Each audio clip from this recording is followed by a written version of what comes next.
शस्त्र पूजन कार्यक्रम में उपस्थित माननीय भाग संघ चालक, कार्यवाह, अन्य अधिकारीगण एवं आत्मीय स्वयंसेवक बंधु, उनके परिवारजन,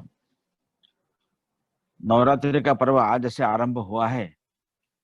इस शक्ति उपासना के इस नवरात्रि पर्व पर आप सबको हार्दिक बधाई हो।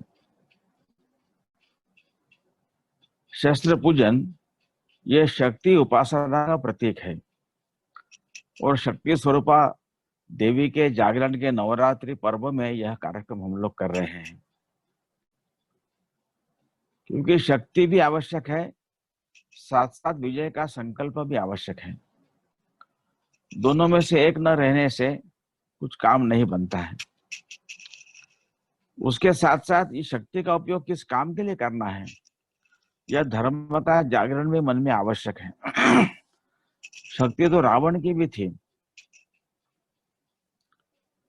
परंतु वह संहारक थी। राम अगर शक्ति संपन्न नहीं होते तो इस आसुरी शक्ति को पराजित नहीं कर सकते थे। तो अच्छा आचरण भी आवश्यक है, परंतु साथ साथ शक्ति की उपासना भी आवश्यक है।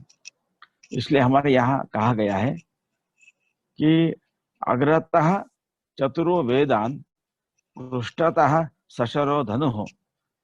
आगे चारों वेद है और पीछे धनुर्धारी शस्त्र सिद्ध ऐसी शक्ति है।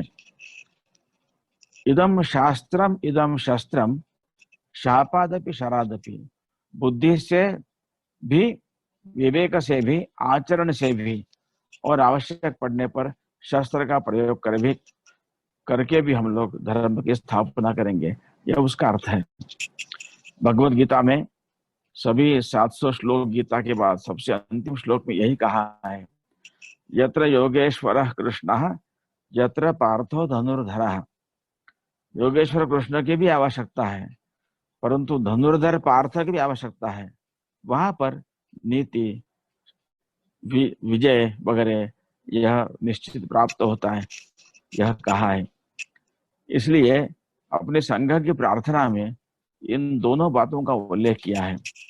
अजय्यांच विश्वस्य देहिश शक्ति में ऐसा कहा है। दुनिया की कोई भी ताकत हमको जीत न सके, ऐसी अजय शक्ति हमको प्राप्त हो। परंतु साथ साथ ये भी कहा है कि सुशीलम जगत येन नम्रम भवेत्। ऐसा हमारा चारित्र्य जिसके सामने संपूर्ण जगत नम्र होगा। हमको जगत को नम्र करना, जगत को जीतने के लिए शक्ति का उपयोग नहीं करना, हमारे चारित्र्य के बल पर करेंगे।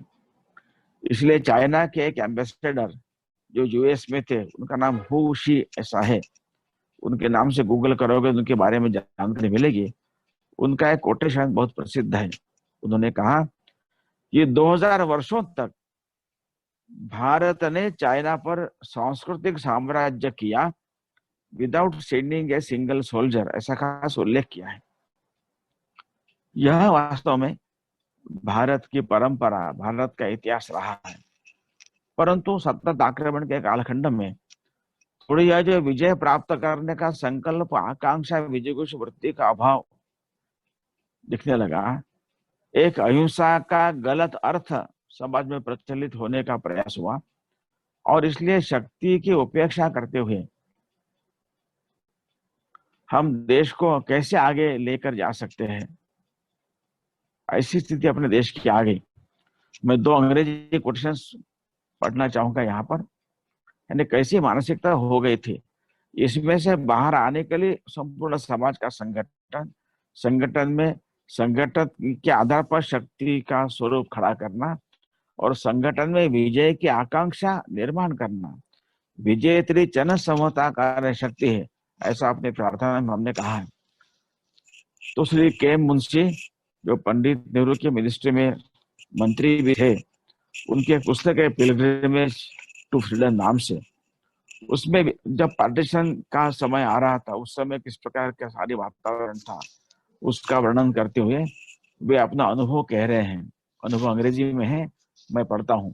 वे कहते हैं, Sorrowfully, I came to the conclusion, which I was ashamed to confess even to myself, that in a grim struggle involving violence, the Muslims had the advantage of a leadership which had a master race complex toward the Hindus. On the other hand, the Hindus were at a disadvantage because of their habit developed during centuries of alien rule of adopting a heroic attitude in words and then of maneuvering themselves into safety by some clever device or finding some moral justification for submitting to the disaster which was made inevitable by their own lack of will to resist. इस स्थिति है। आजादी के बाद भी 1971 में भारतीय सेना ने पाकिस्तान की सेना का अपने पराक्रम पुरुषार्थ से पराजय किया। More than 90,000 Pakistani soldiers were in the captivity of भारतीय सेना। उस समय भारत के प्रधानमंत्री श्रीमती इंदिरा गांधी थी और भुट्टो ये पाकिस्तान के प्रधानमंत्री थे। जब दोनों के बीच में जब समझौता होने की बात आई, उस समय इंदिरा गांधी के जो सहायक थे पीएन धर, उन्होंने अपने पुस्तक में एक बड़ा महत्व का ऑब्जर्वेशन अपना लिखा है। उस समय क्या हो रहा था वो अभी अंग्रेजी में है।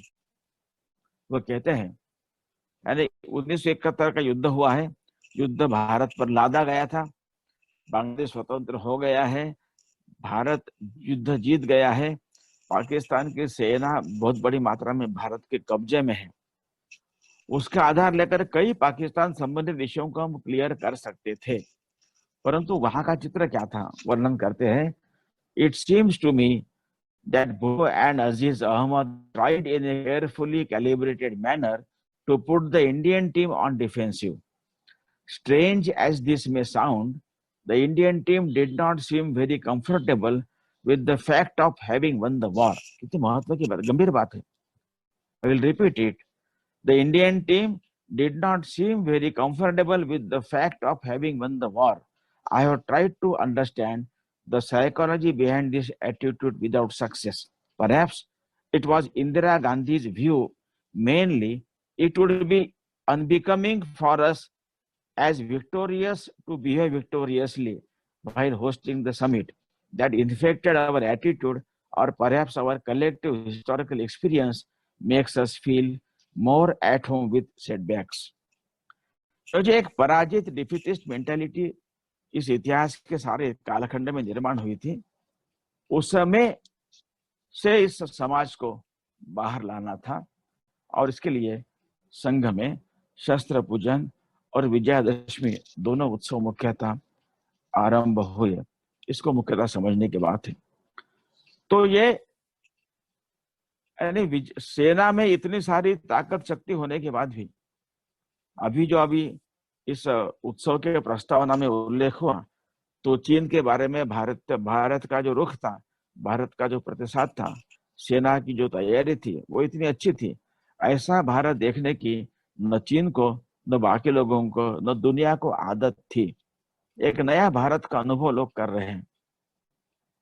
पहले क्या रहा होगा, तो भारतीय सेना में शौर्य में कोई कमी नहीं है। कम साधनों के बाद भी उन्होंने इतने शौर्य, इतना बलिदानी की भावना से अनेक युद्ध जीते हैं। परंतु जिनके आदेश पर सेना को काम करना है, उनकी मानसिकता क्या होती है। इन्हीं दिनों में 1913 में जब यूपीए सरकार भारत में थी, कांग्रेस उसका नेतृत्व कर रही थी, उसके संरक्षण मंत्री श्री ए.के. एंटनी का एक पार्लियामेंट में दिसंबर 2013 के पार्लियामेंट का एक भाषण का एक छोटा सा वीडियो उस समय प्रचलित हुआ।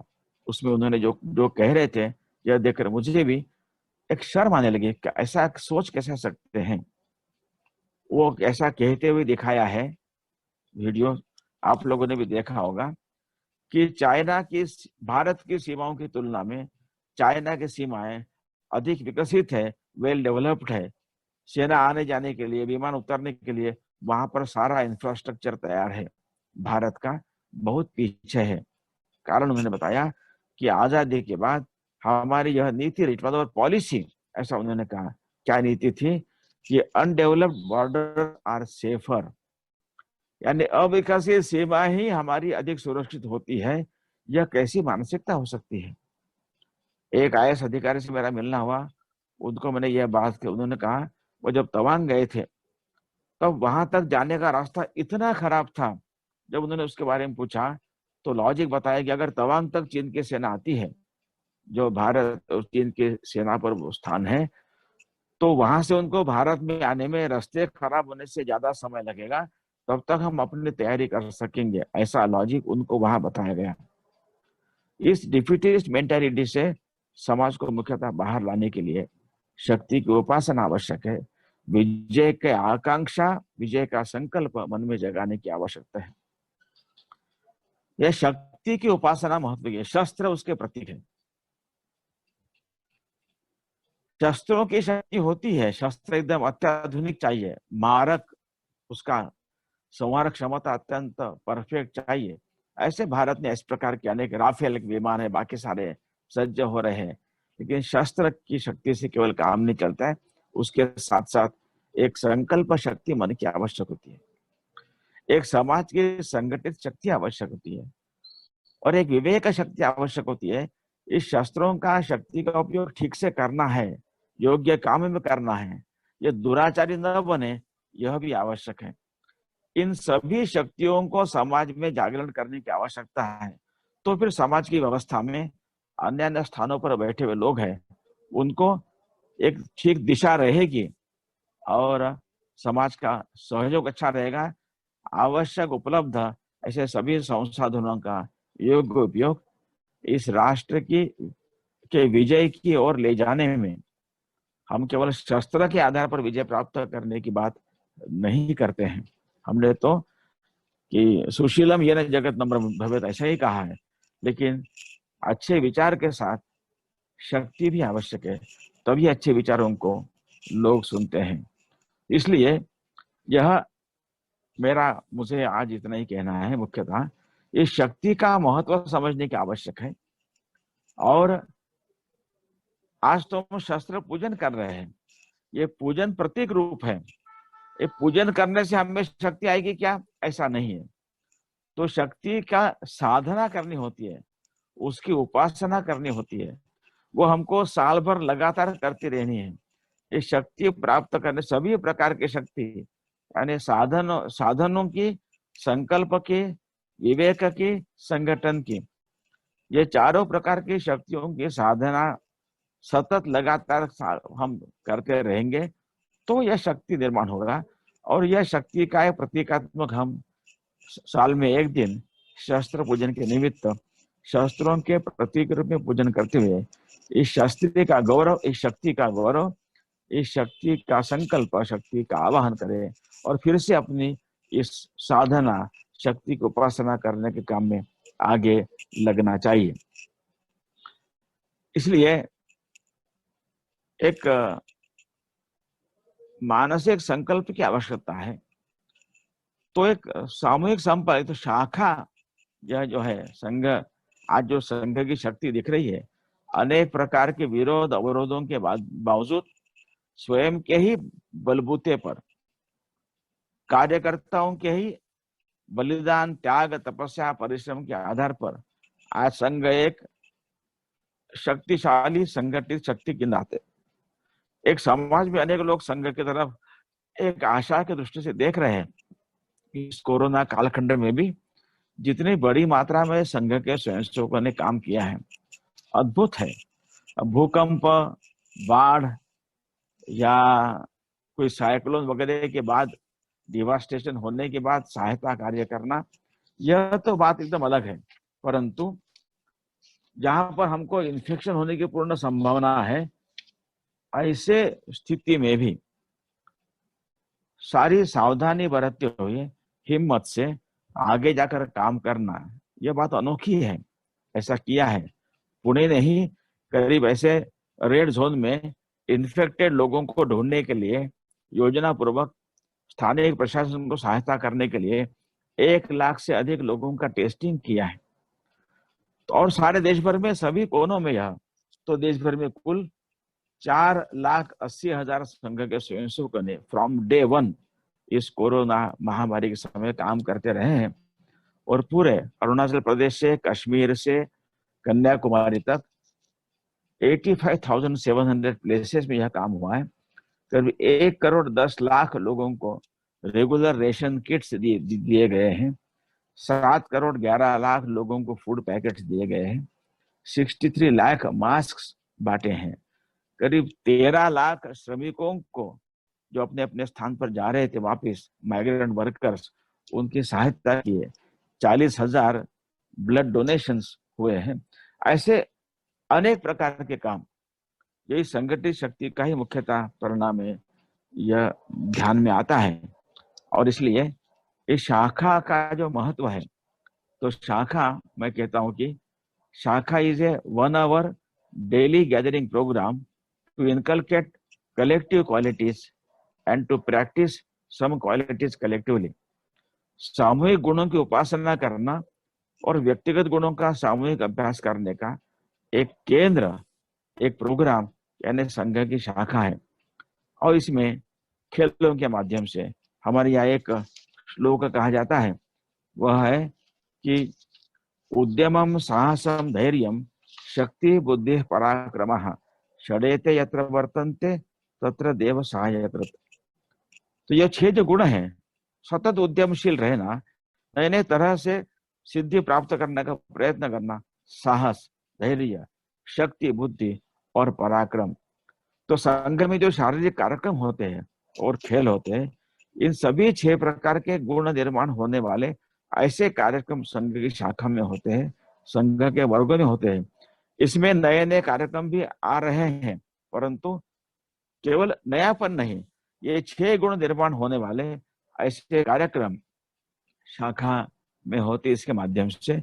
और एक सामूहिकता आती है, समता है, सांघिक गीत है, सांघिक व्यायाम योग है, सभी के साथ कदम मिलाकर, मुझे मेरा कदम मिलाकर चलना है। इसके माध्यम से एक मैं से हम की यात्रा एक आरंभ होती है और मैं हम में विलीन होकर एक हम की एक संकल्प शक्ति खड़ी होती है।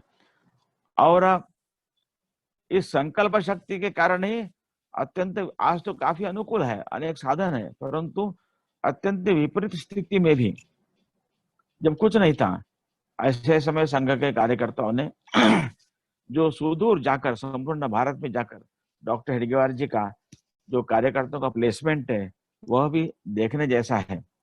1925 में नागपुर में कार्य आरंभ हुआ। पहले 8 साल उन्होंने कार्यकर्ताओं की बैच अच्छी तैयार की। एक 13, 14, 15 ऐसे इस आयु के सब थे, सब किशोर थे। एक 8 साल के बाद एक 20, 22 इस एज के सब ये तरुण हुए, तो उन्होंने विठ्ठलराव देवघरे नागपुर के कार्यकर्ता को कराची भेजा। राजाभाऊ पातुरकर लाहौर गए, दादाराव परमार मद्रास गए, यादवराव जोशी कर्नाटक में गए, बाला साहेब देवरत विठ्ठलराव पत्की ये बंगाल गए। कानपुर यानी उत्तर प्रदेश, बंगाल, लाहौर, कराची, यानी पूर्ण भारत का चित्र सामने था। और साधन क्या थे? साधन कुछ नहीं थे। किस प्रकार से उन्होंने काम किया होगा, किस मानसिकता से काम किया होगा। भाषा भी नहीं आती थी, वहां जाकर भाषा सीखे। एक सुरेश भट्ट की मराठी कविता है, मुझे वो याद आती है, पुणे है इसलिए शायद ये कविता हम लोग समझ सकेंगे, उसका हिंदी अनुवाद करने की जरूरत नहीं पड़ेगी। वो कहते हैं कि हम कैसे लोग हैं, तो कहते हैं कि जगाची झोकुनी दुखे सुखाशी भांडतो में। सुखी परिवार के लोग अभाव में जीने के लिए वहां पर गए, संघर्ष करते रहे। जगाची झोकुनी दुखे सुखाशी भांडतो आम्ही, स्वतःच्या झाकुनी भेगा मनुष्य सांधतो आम्ही। फुकाचे काय सत्याचे दिव्यत्व लाभे शब्दांना, घरांची राखरांगोळी कपाळी लावितो आम्ही। पुढचं फार महत्वाचं आहे। कुण्याही चंद्रभागेचा किनारा प्यारा आम्हाला, कुण्याही चंद्रभागेचा किनारा प्यारा आम्हाला, तिथे नाचे विठू जेथे झेंडा रोवितो आम्ही। हमको पंढरपूर जाने की जरूरत नहीं है, इतना विश्वास था। जरी वर्तमानाला कळेना आमची आजची भाषा, विजा घेऊन येणाऱ्या पिढ्यांशी बोलतो आम्ही। तो यह जो एक संकल्प के आधार पर ये मन का संकल्प था, इसलिए आज कार्य खड़ा हुआ। इसी मन के संकल्प के साथ, संकल्प की शक्ति के कारण ही यह अनेक प्रकार के विपरीत स्थिति को मात करते हुए हम आगे बढ़ सकते हैं। अभी अनुकूलता बढ़ी है, लेकिन चुनौतियां कम नहीं हुई है। जो चुनौतियां अधिक ताकतवर थी, वह थोड़ी थोड़ी कमजोर तो हो रही है, इसलिए एकत्र आकर अधिक फियर्सली उनके आक्रमण हो रहे हैं। They are attacking more with more fierce strength, ये भी ध्यान में आता है। इसलिए जिस माध्यम से, जिस शक्ति उपासना करते हुए हम आज तक चले हैं, इसको अधिक विश्वास के साथ, अधिक गति से चलाने की आवश्यकता है। और संगठन का भाव आता है, तो संगठन की शक्ति कैसे आती है? तो संपूर्ण समाज में एकता का भाव होना चाहिए। यूनिटी स्ट्रेंथ ऐसा कहते हैं। तो कब आएगा ये? तो सभी बंधु, सभी लोग समान हैं। वो चाहे जिस जाति के नाम से जाने जाते हो, वो कम पढ़े हो, संपन्न हो, अधिक पढ़े लिखे हो, गांव का हो, शहर का हो, पहाड़ का हो, तो आज से तो हिमाचल संपूर्ण भारत में रहने वाला प्रत्येक संपूर्ण समाज मेरा अपना है, इस अपनत्व का भाव बहुत आवश्यक है। और सब समान है, इस समानता का भाव जगना आवश्यक है। आज भी समाज में, आज भी सामाजिक विषमता देखने को मिलती है। इस विषमता के कारण, इस सामाजिक विषमता के व्यवहार के कारण समाज शक्ति कम होती है। और जो राष्ट्र विरोधी तत्व है, ब्रेकिंग फोर्सेस कहते हैं, उनको घुसने की, उनको वहां पर पैठ करने की एक गुंजाइश होती है। इसलिए हमको इस विषमता को अपने आचरण से, अपने आचार से, सोच से भी दूर करते हुए, सब भारत माता के पुत्र हैं, हम सब एक है, हम सब समान है, ये मेरे अपने हैं, यह अपनत्व का भाव जगाना है। उसका प्रत्यक्ष अपने आचरण व्यवहार से लोगों को दिखाना है। And action speak louder than words, ये तो बात पक्की है। फिर प्रचार चाहे जो होता रहे, उसकी चिंता नहीं है। अगर समाज को ऐसा अनुभव आता रहेगा तो झूठा प्रचार, क्योंकि अधिकतर प्रचार जो संघ के खिलाफ होता है, अधिकतर झूठा होता है, निराधार होता है, मोटिवेटेड होता है। परंतु समाज को संघ के स्वयंसेवकों का जिस प्रकार का अनुभव आता है, उसके कारण इस प्रचारों के प्रभाव में न रहकर संघ कार्य का समाज में विस्तार, स्वीकार, समर्थन लगातार बढ़ रहा है। इसको अधिक गति से हमको बढ़ाने की आवश्यकता है। और मुझे समाज को देना है, निस्वार्थ भाव से समाज को देना है। धन देना सबसे आसान बात है, समय देना सबसे महत्व की बात है। तो प्रत्येक व्यक्ति ने समाज के लिए वो संघ के माध्यम से देना चाहिए, यह भी आवश्यक नहीं है।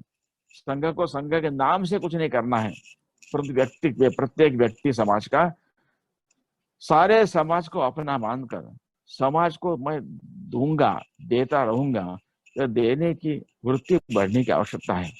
एक अमृतलाल वेगड़ नाम के चित्रकार, लेखक हो गए, जबलपुर में रहते थे। अभी कुछ साल पूर्व उनका देह शांत हुआ। अच्छे चित्रकार थे। नंदलाल बोस नाम के जगह विख्यात चित्रकार, जो शांति निकेतन में रविंद्रनाथ टैगोर के साथ थे, उनके वो सहकारी थे, नंदलाल बोस। तो अमृतलाल वेगड़ उनके पास चित्रकला सीखने के लिए गए उनके जवानी में। 5 साल वहां रहकर जब लौटने लगे, उन्होंने अपने गुरुजी के नंदलाल बोस के चरण स्पर्श किए। नंदलाल बोस ने इस युवक को जीवन में आगे बढ़ने के लिए आशीर्वाद दिया। उसके शब्द बहुत महत्व के हैं। अमृतलाल वेगड़ लिखते हैं, उनके गुरुजी ने, नंदलाल बोस ने उनको जो आशीर्वाद दिया, कहा, बेटा तेरा जीवन सफल ना हो, let your life be not successful. ऐसा भी कोई आशीर्वाद देता है?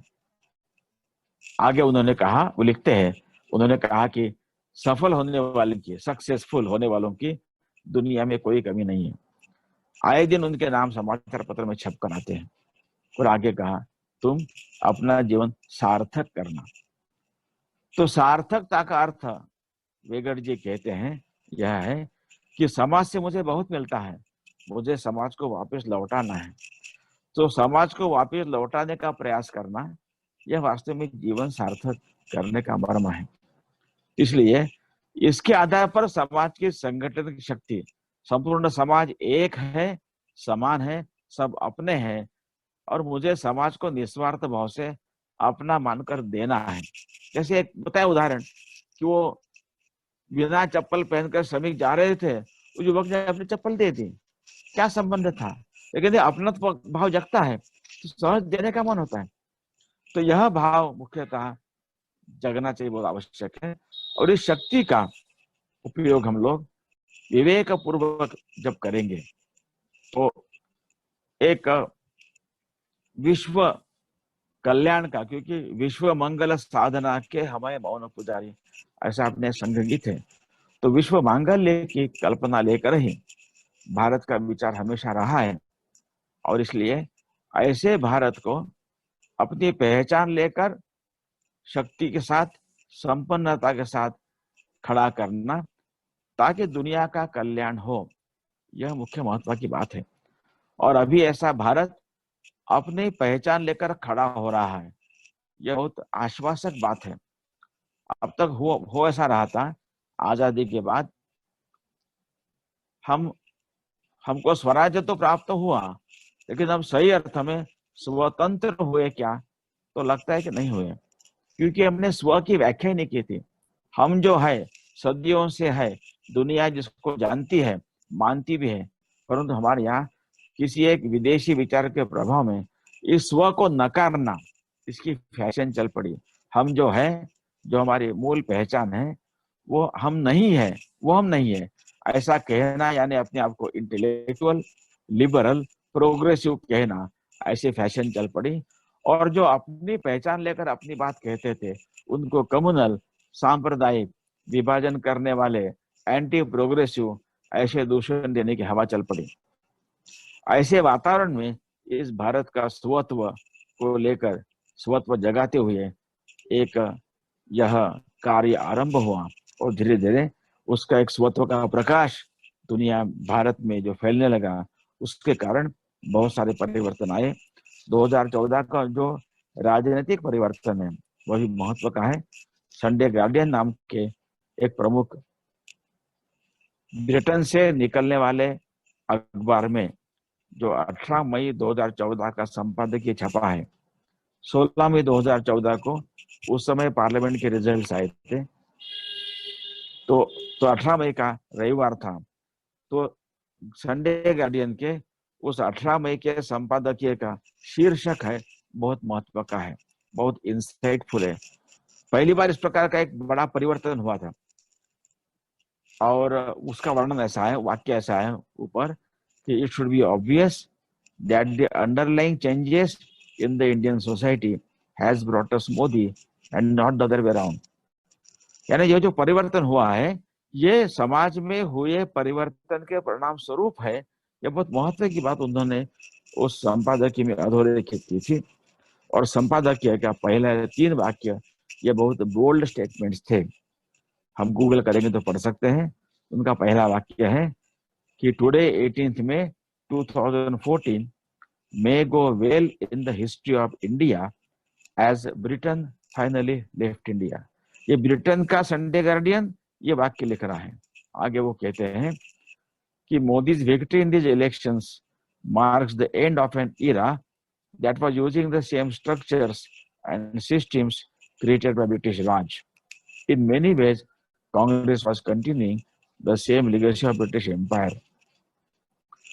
तो इसलिए यह जो एक बदल हो रहा है, इसके कारण भारत की विदेश नीति, भारत की रक्षा नीति, भारत की शिक्षा नीति, भारत की अर्थनीति, ये चारों नीतियों की दिशा आजादी के बाद जो एक गलत दिशा में, अपने आप को न पहचानने के कारण, हम स्व को व्याख्यायित न करने के कारण जो गलत दिशा में चल पड़ी थी, उसको अब एक ठीक दिशा में लाकर एक भारत की दुनिया भर में एक साख भी बढ़ रही है, एक विश्वास भी बढ़ रहा है, भारत के नए मित्रों की अच्छी एक गढ़ तैयार हो रहा है। New friends Bharat is getting, और भारत में बड़ा परिवर्तन आ रहा है। ये सारा परिवर्तन जिस स्वत्व के, जो भारत की असली पहचान है, वह भारत का जो अध्यात्म आधारित जीवन का दृष्टिकोण है, उसको लेकर है। और भारत के सिवाय दुनिया में कोई भी ऐसा समाज नहीं है जो एक spirituality based view of life के दृष्टि सोचता है, इसको लेकर भारत की एक पर्सनैलिटी बनी है। उसका पहला एक पहलू है एकम सद विप्रः बहुधा वदन्ति, दूसरा है यूनिटी इन डाइवर्सिटी। तो सभी सत्य एक है, उसको उसको बुलाने के अनेक नाम हो सकते हैं, वहां तक पहुंचने के मार्ग भी अनेक हो सकते हैं। सभी समान है, यह मानना यह बहुत महत्व की बात है। 1893 में स्वामी विवेकानंद ने शिकागो के अपने कॉन्फ्रेंस में यह कहा था कि टॉलरेंस वगैरह बहुत बड़ी बात नहीं, कहा we go beyond tolerance and we accept always to be true. सबका स्वीकार करना, यह भारत का विचार रहा है, क्योंकि भारत के विचार का आधार आध्यात्मिकता रहा है। Unity in diversity. 4 साल पहले मेरा एक जगह पर भाषण था मणिपुर में, तो वहां मेरा परिचय कराते समय मेरे पूर्ववक्ता ने कहा कि India is a country of diverse cultures. यह वाक्य मैंने इसके पहले भी कई बार सुना था, परंतु वहां मुझे वो पहली बार खटका। मेरा क्रम आया तो मैंने कहा, इन्होंने कहा वो सही नहीं है। सही क्या है? India has a culture that celebrates diversity. विविधता का उत्सव मनाने में हमारी एक ही संस्कृति है जिसका आधार आध्यात्मिकता है। भारत यह मानता है कि प्रत्येक व्यक्ति में ईश्वर का अंश है। वो स्त्री पुरुष दोनों के लिए व्यक्ति शब्द लागू होता है, तो स्त्री पुरुष में दोनों में यह समान रूप से विद्यमान है। यह केवल भारत मानता है। Every soul is potentially divine and the goal of human life is to manifest the divinity within by controlling nature internal and external. Do it either by work or worship or psychic control or meditation, any of these four or more or all and be free। तो स्वामी विवेकानंद ने कहा है कि कर्म योगो, भक्ति योगो, ध्यान योगो, ज्ञान योगो, इसमें से कोई भी एक लो, दो लो, अनेक लो, सभी लो, मुक्त होना है। इसलिए हमारे यहाँ धर्म अर्थ काम मोक्ष की बात की है।